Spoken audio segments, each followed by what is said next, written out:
بسم اللہ الرحمن الرحیم ادع الى سبیل ربک بالحکمت والموعظة الحسنة وجادلهم باللتی ہی احسن۔ الحمدللہ رب العالمین والعاقبۃ للمتقین والصلاة والسلام علی رسول الکریم، اما بعد۔ باتیں ابو بکر رضی اللہ عنہ کی فضیلت کے تعلق سے چل رہی ہیں۔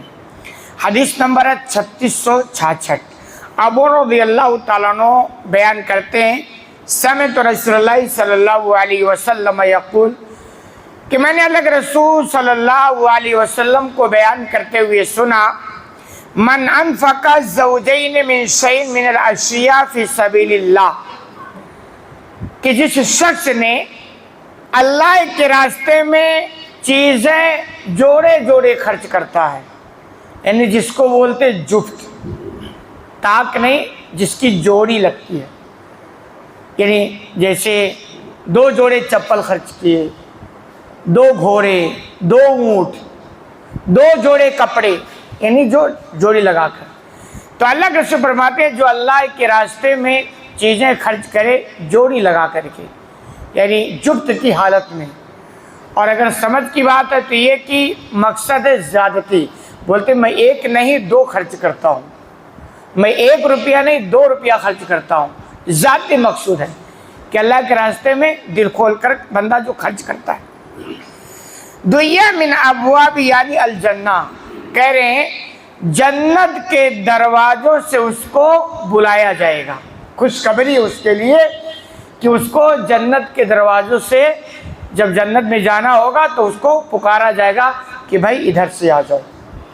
دیکھیے خرچ کرنے کا جو فائدہ دنیا میں ہے وہ تو ہے، آخرت میں یہ ہے کہ اس کو جنت میں بلایا جائے گا کہ بھائی آ جاؤ۔ آپ دیکھیں بھائی دعوت ولیمے کی کرسیاں لگی ہے، آپ کو بھی دعوت دیا گیا، سب جاتے ہیں، لیکن کچھ لوگ ایسے ہوتے ہیں جن کو پکڑ پکڑ کے لایا جاتا ہے کہ آئیے آئیے آئیے، کیوں؟ یعنی وہ بہت اہمیت کے حامل ہوتے ہیں، پھر ان پر بہت فوکس کیا جاتا ہے، کھلانے پلانے کا بہت اہتمام کیا جاتا ہے۔ تو کہ ایسے جو لوگ زیادہ یا جوڑی کی حالت میں خرچ کرتے ہیں ان کو جنت کے دروازوں سے پکارا جائے گا۔ کیسے پکارا جائے گا؟ یا عبداللہ ھذا خیر، کہا جائے گا او اللہ کے بندے یہ دروازہ بہت بہتر ہے، یہ اس دروازے سے آ جاؤ۔ فمن کان من اہل الصلاۃ دویہ من باب الصلاۃ، کہ جو بندہ نمازیوں میں سے ہوگا اس کو نماز والے دروازے سے، باب الصلاۃ بھی جنت کا ایک دروازہ ہے، نماز والے دروازے سے پکارا جائے گا کہ بندہ جو نماز پڑھتا ہے تو وہاں باب الصلاۃ ہوگا کہ بھائی اس دروازے سے ان کو پکارا جائے گا۔ وہ پہچان ہوگی کہ بندہ یہ وہ تھا جو اللہ کے لیے دنیا میں رکوع سجدہ کرتا تھا، اللہ کے سامنے سر تسلیم خم کیا کرتا تھا، اس کو پکارا جائے گا۔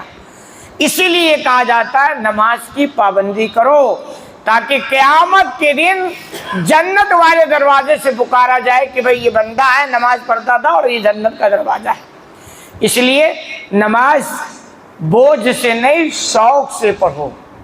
ہمارے یہاں نماز پڑھتے بھی نا تو شوق سے کم بوجھ سے زیادہ، شوق کہ ٹائم ہو گیا یار فوراً تیاری میں لگ جاؤ۔ ایک آدمی کی مجبوری ہوتی ہے، نوکری پہ ہے، ٹائم نہیں، بہت بزی ہے، لیکن کم از کم جماعت تو اس کو بھی پکڑنی ہے۔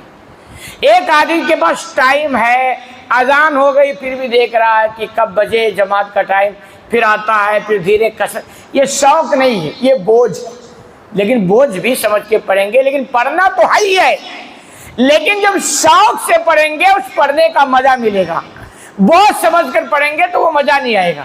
اور شوق کب پیدا ہوگا؟ جب نماز پڑھنے کی ایک چاشنی آپ کو مل جائے گی، تو یہ شوق جب پیدا ہو جائے گا نا تو ایسا لگتا ہے یہ شوق ہی والے بندے ہوں گے جن کو نماز والے دروازے سے پکارا جائے گا۔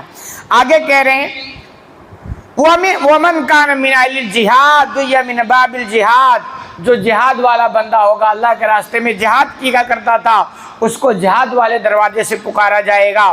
ومن کان من اہل الصدقہ دویہ من باب الصدقہ، اور جو اللہ کے راستے میں خرچ کیا کرتا تھا، صدقہ کیا کرتا تھا، اس کو صدقے والے دروازے سے پکارا جائے گا۔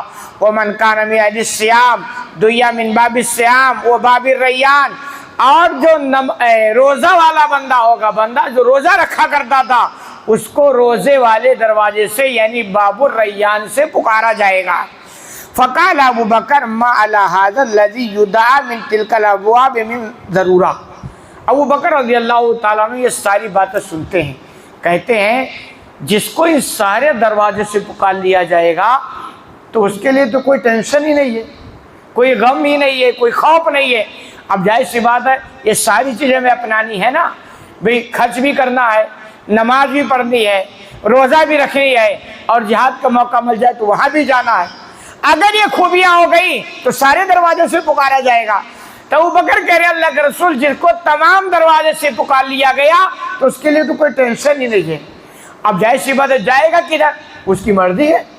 بھئی آپ کو 4 لوگ دعوت دے تو آپ کی مرضی ہے، جدھر چاہو ادھر جاؤ۔ بھئی آپ کو اگر 4 لوگ دعوت دے دے اس کا مطلب آپ کا کوئی مقام ہے۔ تو ایسے جنت کے سارے دروازوں سے جس کو پکارا جائے گا اس کا مطلب بندہ ہے، اپنی بندگی دنیا کے اندر بجا کے آیا ہے، جو اس کو جنت کے سارے دروازوں سے پکارا جاتا ہے۔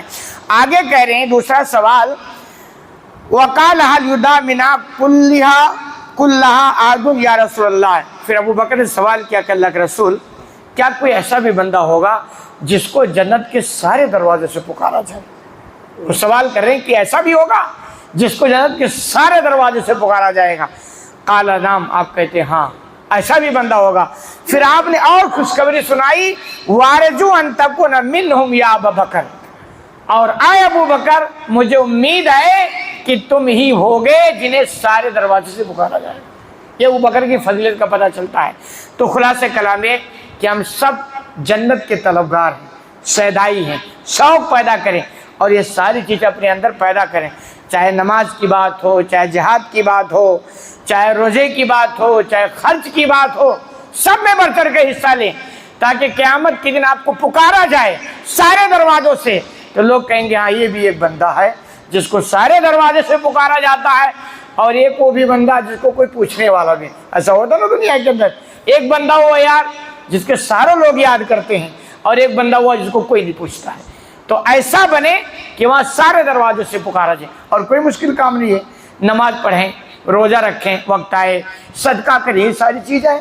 اللہ رب العالمین سے دعا ہے کہ الہ العالمین تمہیں کہنے سننے زیادہ عمل کرنے کی توفیق عطا فرمائے۔